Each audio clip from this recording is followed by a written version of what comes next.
Hi, my name's Nick. I work with Tracy Aviary, and today I'm going to be talking about bird identification, including some resources that you can use to improve your bird identification skills, as well as how to use a field guide when you're out in the wild trying to identify birds.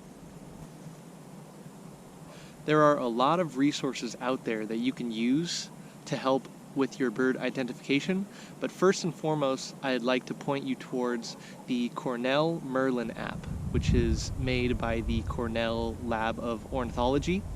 I personally think it's a really great mobile application for beginning birders that are trying to identify birds when they see them and they need an easy and simple way to do so. The Merlin app is really easy to use, and I'll walk you through how I would go about trying to identify a bird that I saw in my backyard, for example. So, if you download the app, you can start a bird identification, and the first thing that you'll be prompted to do is input some information about what your bird sighting consisted of. So first you'll input where you were, and you can input an address or you can make a dot on a map. It'll ask you for the date and the time of your bird sighting.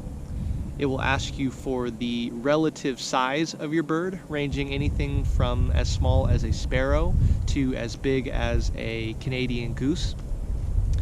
It will ask you for up to 3 of the colors that you see.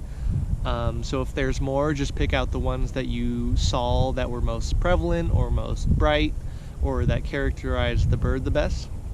And the last thing that it will ask for is what the bird was doing during the time. So was it in the bushes or the brushes?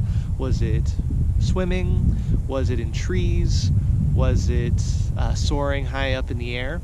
So once you input all of that information, the app will give you a list of various birds that may fit the description of what you've input in. So you might have to tweak it a little bit, maybe try some different inputs.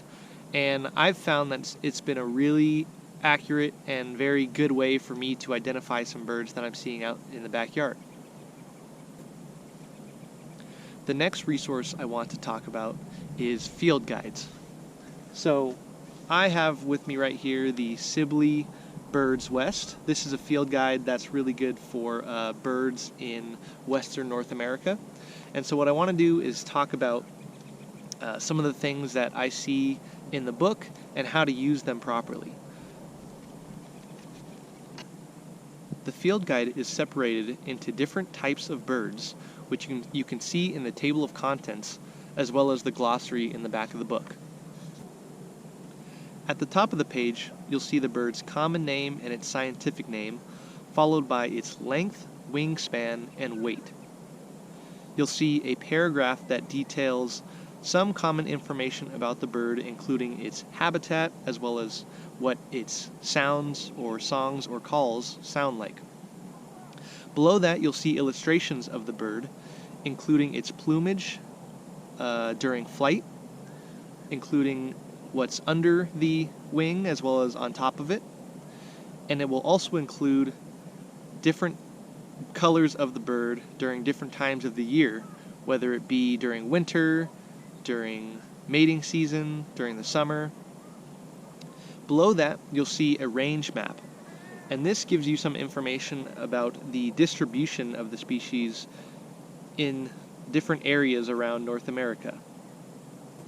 You will be able to see if the bird is common or rare, and the range map will give you information such as where it is common to be seen in the winter, the summer, where it can be seen year-round, where its migration areas are, and where it is rare to see. There are a lot of different resources out there to help you with your bird identification, such as the Audubon mobile app and the iNaturalist mobile app. So I encourage you to go out and try a couple and see which ones you like. And if there are any that you particularly like or you found helpful in your own birding experiences, I encourage you to put a comment down below and let everyone know what you think works best. So that's it for today. I'd like to thank you for joining me today, and I'll see you on the next one. All right, have a good day. Bye.